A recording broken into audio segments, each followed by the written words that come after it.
नमस्ते फ्रेंड्स, आइए आज हम फिर चर्चा करते हैं हमारा चैप्टर नंबर वो 13 वेक्टर।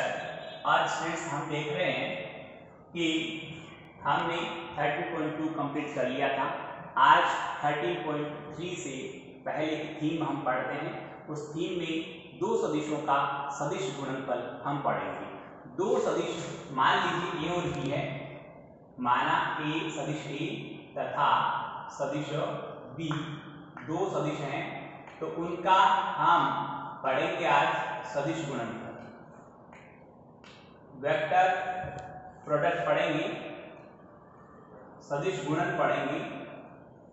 सदिश गुणन में स्टूडेंट्स क्या है कि vector A cross B is equal vector A का मैग्नीट्यूड वेक्टर बी का magnitude into sine theta into N के, जहां एन के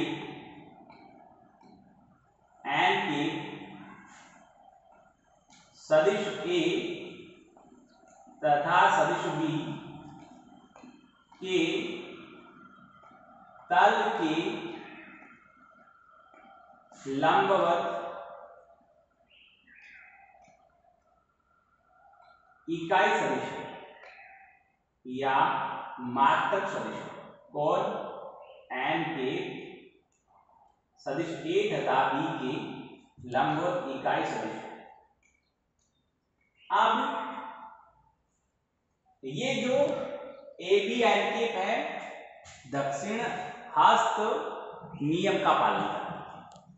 यदि मेरी ये दोनों अंगुलियां ए और बी को निरूपित करती है तो अंगूठा एन के को निरूपित करता है, अर्थात ये ए और बी सदिश के घूर्णन की दिशा में स्थित होता है कोण एन के। दो सदिशों का सदिश गुणनफल से प्राप्त सदिश उन दोनों सदिशों के तल के लंबवत तीसरे सदिश को निरूपित करता है। आइए मैं आगे बात करता हूं कि हमारे पास मिला था ये, इसको मैं इसके दोनों पक्षों का वर्ग करता हूं तो इधर है vector A cross vector B का होल स्क्वायर, वेक्टर ए के मैग्नीट्यूड का स्क्वायर, वेक्टर बी के मैग्नीट्यूड का स्क्वायर, और ये हो गया साइन स्क्वायर थीटा, और एन के का स्क्वायर करोगे 1 हो जाएगा, क्योंकि किसी भी सदिश का स्क्वायर करोगे तो खुद से मल्टीप्लाई करने पर उसका मान उसके परिमाण के वर्ग के बराबर होता है। तो एन के एक मात्रक सदिश का उसका परिमाण 1 होगा, 1 का वर्ग 1 आएगा। या फिर इसको ऐसा लिखा जाए कि दोनों ओर हम यदि मैग्नीट्यूड का साइन लें, यानी ए क्रॉस बी का परिमाण ज्ञात करें, तो परिमाण ज्ञात करते वक्त यहाँ पर ए और बी का तो ऑलरेडी परिमाण है और साइन भी अपने आप में परिमाण साइन थीटा रहेगा, एन के का परिमाण 1 हो जाएगा। ठीक है, समझ लो। यानी हमारे पास क्या आ गया कि साइन थीटा इज इक्वल ये दोनों ये ऊपर और इसके भाग में आएगा, यानी यहाँ पर साइन थीटा इज इक्वल रहेगा vector A cross vector B और बाई यहाँ पर ए का परिमाण और इंटू बी का परिमाण। यदि मैं इसकी बात करता हूँ तो एन के इसके बराबर है, एन के बराबर है स्टूडेंट्स कि A vector A cross vector B और बाई सदिश ए का परिमाण इंटू बी का परिमाण इंटू साइन थीटा के बराबर। ये किसके बराबर है? ये बराबर है ए क्रॉस बी के मैग्नीट्यूड के बराबर। तो एन के is equal to vector A cross vector B by magnitude of vector A cross B. इन दोनों में फर्क है, देखिए यहां पर क्या है, ऊपर क्या लगा हुआ इस पे मैग्नीट्यूड का मतलब यहां पर ये मापांक का साइन, यहां पर ये मॉड्यूलस की साइन की तरह काम करेगा और ये एन के है, तो दोनों को अच्छी तरह देख लीजिए। इसके बाद मैं स्टूडेंट्स बात करता हूं आपसे कि इस सदिश की ज्यामितीय व्याख्या करें, यानी दो सदिशों के सदिश गुणनफल की हम ज्योमेट्रिकल रिप्रेजेंटेशन को समझने की कोशिश करें, तो उसमें हम दो सदिश लेंगे और उन दोनों सदिशों को हम अशून्य सदिश कहेंगे और असमांतर सदिश लेंगे और एक ही बिंदु से उनका उद्गम करेंगे। एन दोनों सदिशों के लंबवत उनकी घूर्णन की दिशा में एक तीसरा सदिश होगा, एक मात्रक सदिश होगा। देखिए मैं बोर्ड पे जो लिखा है उसको रिलीज कर रहा हूँ। और फिर हम दो सदिशों के सदिश गुणनफल की ज्यामितीय व्याख्या के बारे में पढ़ रहे हैं।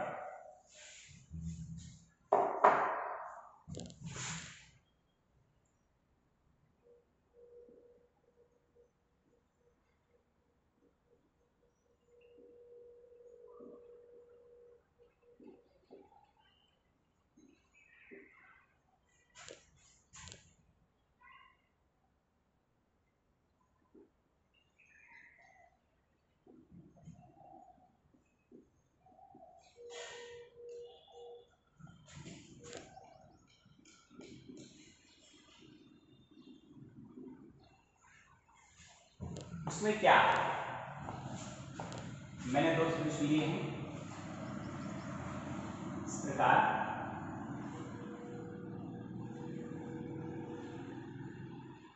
और ये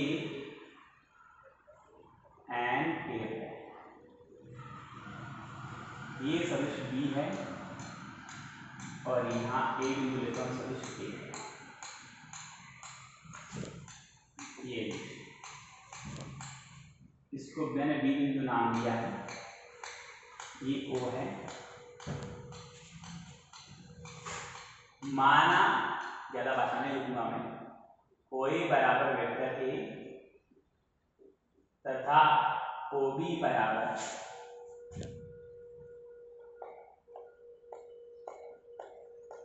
वेक्टर बी तथा दोनों के लंबवत घूर्णन की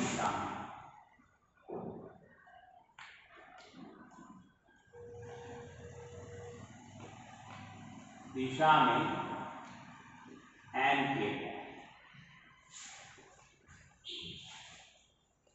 ए तथा बी के मध्य कोण जो है वो थीटा है। तो क्या होगा कि vector A cross vector B बराबर ए का मैग्नीट्यूड इंटू बी का मैग्नीट्यूड इंटू साइन थीटा और एन के। यदि इसका परिमाण ले लिया जाए, ए क्रॉस बी का मैग्नीट्यूड ले लिया जाए, तो ए का परिमाण, बी का परिमाण और साइन थीटा बनेगा। तो ए का परिमाण ए क्रॉस बी का परिमाण बराबर सदिश ए का परिमाण सदिश बी का परिमाण, इन दोनों को हम लिख देंगे। सदिश ए का परिमाण ओ ए के बराबर है, सदिश बी का परिमाण ओ बी के बराबर है, इंटू क्या पड़ा, साइन थीटा पड़ा। इतनी बात समझ में आई। इसको मैं प्रूव करके बता रहा हूं।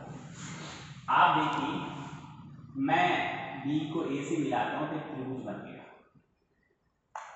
ठीक है। आप कहेंगे कि OA और OB को एक समांतर चतुर्भुज की आसन्न भुजाएं मानते हुए एक समांतर चतुर्भुज का निर्माण करें। ये बन गया, इसको हम C नाम दें। OAC भी एक समांतर चतुर्भुज है जिसका क्षेत्रफल यानी area of OACB is equal to twice into area of triangle OA।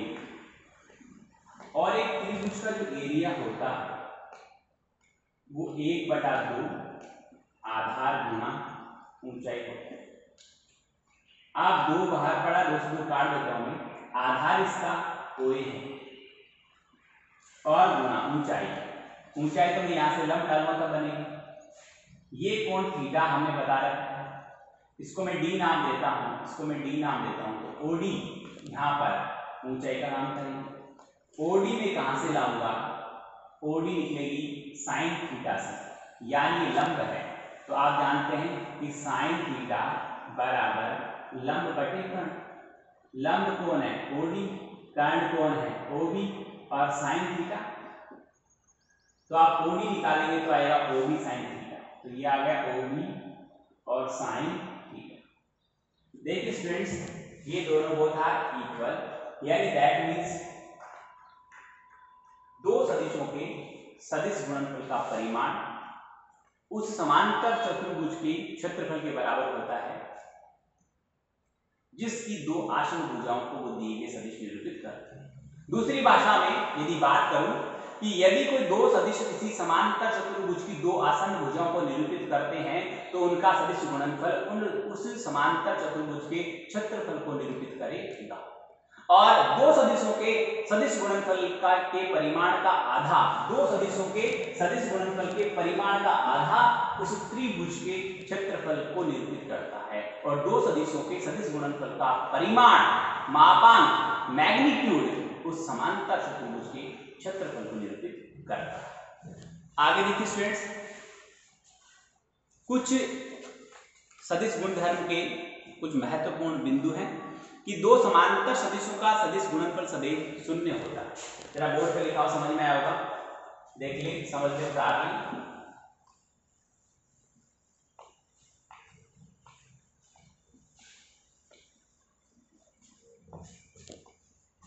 आइए कुछ हम महत्वपूर्ण गुणन नियम पढ़ते हैं, और गुणन नियम में पहला ही पढ़ेंगे कि दो समांतर सदिशों का सदिश गुणन शून्य होता है।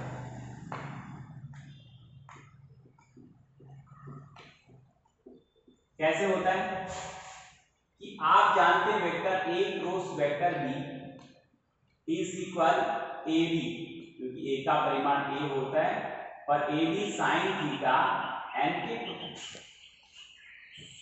तो जब दोनों सदिश समांतर हैं तो थीटा का मान क्या होगा, 0 होगा। समांतर सदिशों के बीच का कोण शून्य होता है, समांतर सदिशों के बीच का कोण शून्य, समांतर या संरेख दोनों शब्द आए तो उनके बीच का कोण थीटा बराबर शून्य लिया जाता है, 0 लिया जाता है। तो थीटा का मान 0 आएगा तो साइन 0 क्या होता है, थीटा बराबर 0 है तो साइन थीटा बराबर भी 0 होगा। तब क्या आएगा, vector A cross vector B बराबर 0, यानी सुनिए अच्छी तरह से कि दो समांतर सदिशों का गुणन सदिश गुणन सदैव शून्य होता है, या फिर जब दो सदिशों का सदिश गुणन 0 होता है तो वे परस्पर समांतर या संरेख कहलाते हैं। जब दो सदिशों का सदिश गुणन शून्य होता है तो वे परस्पर समांतर या संरेख कहलाते हैं। आगे देखिए स्टूडेंट्स, दो लंबवत सदिश की बात करें।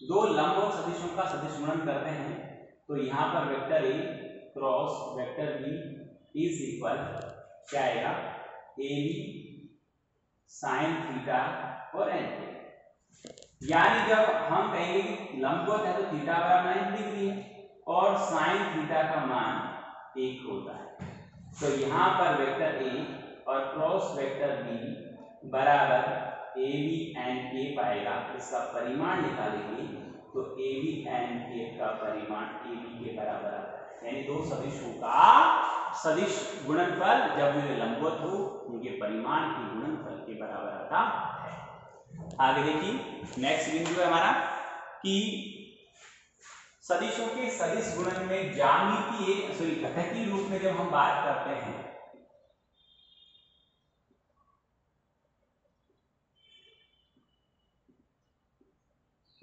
घटकीय रूप की हम बात करते हैं तो हम देखते हैं कि समान घटक जब क्रॉस होते हैं तो शून्य आता है, क्योंकि बिंदु बताया समांतर कह दो, संरेख कह दो, या समान सदिश कह दो।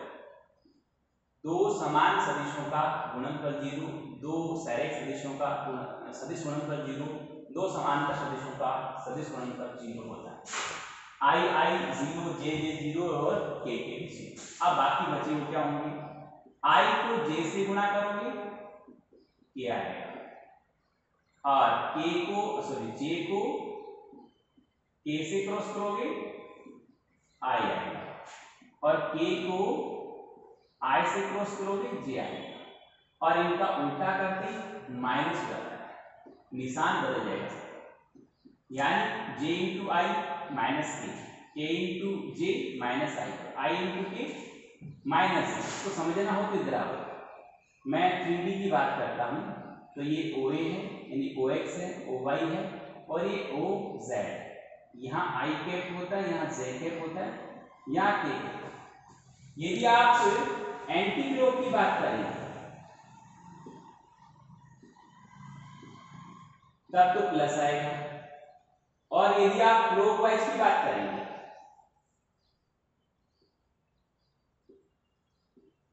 तब माइनस। कैसे? I को J से, एंटी क्लॉक चल रहे हैं, I को J से K, J को K से I, K को J से, K को I से J, पर उल्टा चलेगा, I को K से करोगे तो माइनस J, K को J से करोगे माइनस I, J को I से करोगे माइनस K। ये दोनों वर्ड याद रखना। एंटी क्लॉक यदि बात करोगे तो प्लस आएगा, क्लॉकवाइज में माइनस आएगा। आगे चलिए स्टूडेंट्स, हम बात करते हैं कि घटे के रूप में सदिश जो गुणधर्म के सदिश गुणन के कुछ बीजीय गुणधर्म क्या है। यहां से मैं इन दोनों पॉइंट को हटा रहा हूं, देख लीजिए बोर्ड में।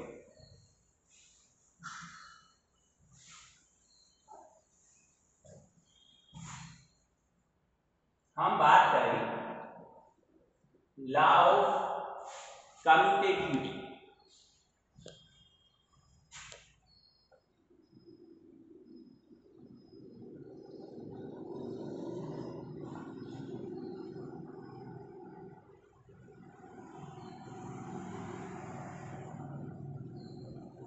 इसको फॉलो नहीं करते, यानी वेक्टर A क्रॉस B बराबर नहीं होता है vector B cross A। Okay, समझ में आ गया? फर्स्ट, सेकंड की बात करें लॉ ऑफ एसोसिएटिविटी।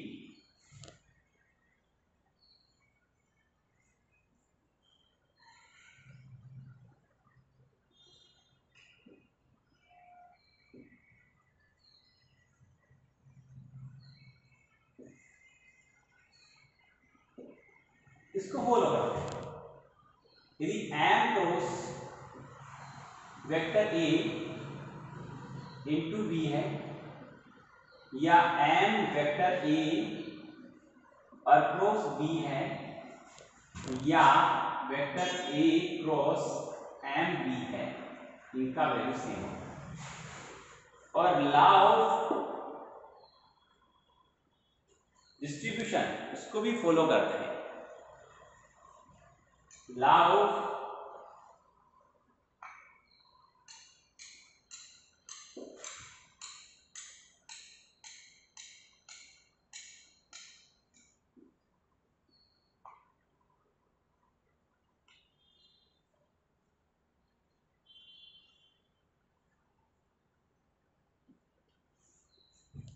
इसको भी फॉलो करते हैं। Vector A cross vector B और प्लस वेक्टर C है, तो ये होगा vector A cross vector B plus vector A cross vector C।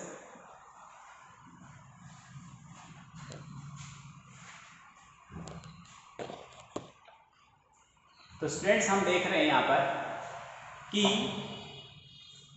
क्रम विनिमयता का पालन नहीं होता है, सदिश गुणनफल में साहचर्यता का पालन होता है, और बंटनता का पालन होता है, डिस्ट्रीब्यूटिविटी यानी लॉ ऑफ डिस्ट्रीब्यूटिविटी का पालन होता है।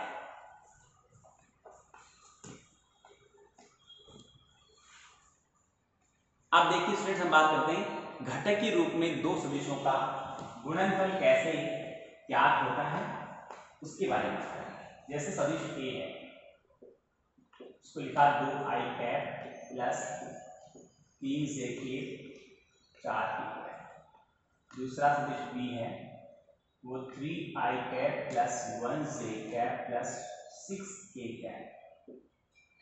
यदि हमें vector A cross vector B चाहिए तो आप डायरेक्ट यहाँ सारणिक गुणधर्म से ऊपर i j और k लगा दें, नीचे 2 3 और 4 लिख दें, फिर 3 1 और 6 एक इन्हें डिटरमिनेंट्स फॉर्म में कन्वर्ट कर लें।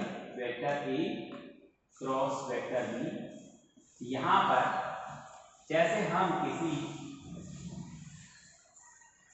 सारणिक का मान निकालते हैं उसी तरह से हल करेंगे। पहले ये से गुणा होगा, 6 18 माइनस 4 यानी 14i कैप माइनस ये गया और ये गया 12 और माइनस 12 0 हो गया, 0j कैप और फिर ये गया और ये गया 2 माइनस 9 तो माइनस का 7k कैप। रिजल्ट आएगा 14i cap minus 7k cap. ये होता है दो सदिशों का घटक के रूप में सदिश गुणनफल इस प्रकार किया जाता है। आगे देखिए, त्रिभुज का सदिश क्षेत्रफल, यानी जब कोई दो सदिश किसी त्रिभुज की दो आसन्न भुजाओं को निरूपित करते हैं स्टूडेंट्स, जब कोई दो सदिश किसी त्रिभुज की दो आसन्न भुजाओं को निरूपित करते हैं तो उन दिए गए दोनों आसन्न भुजाओं को निरूपित करने वाले सदिशों के सदिश गुणनफल के परिमाण का आधा उस त्रिभुज का क्षेत्रफल कहलाता है। आगे चलिए, मैं नेक्स्ट बात करता हूँ इसके बारे में स्टूडेंट्स कि यदि कोई त्रिभुज के शीर्ष के पोजीशन वेक्टर के सदिश हमें गिवन हो, यदि किसी त्रिभुज के शीर्षों के जो स्थिति सदिश हमें मालूम हो, तब उस त्रिभुज का क्षेत्रफल कैसे ज्ञात करते हैं उसके बारे में यदि हम बात करें तो स्टूडेंट जरा देखिए, इस तरह से होता है।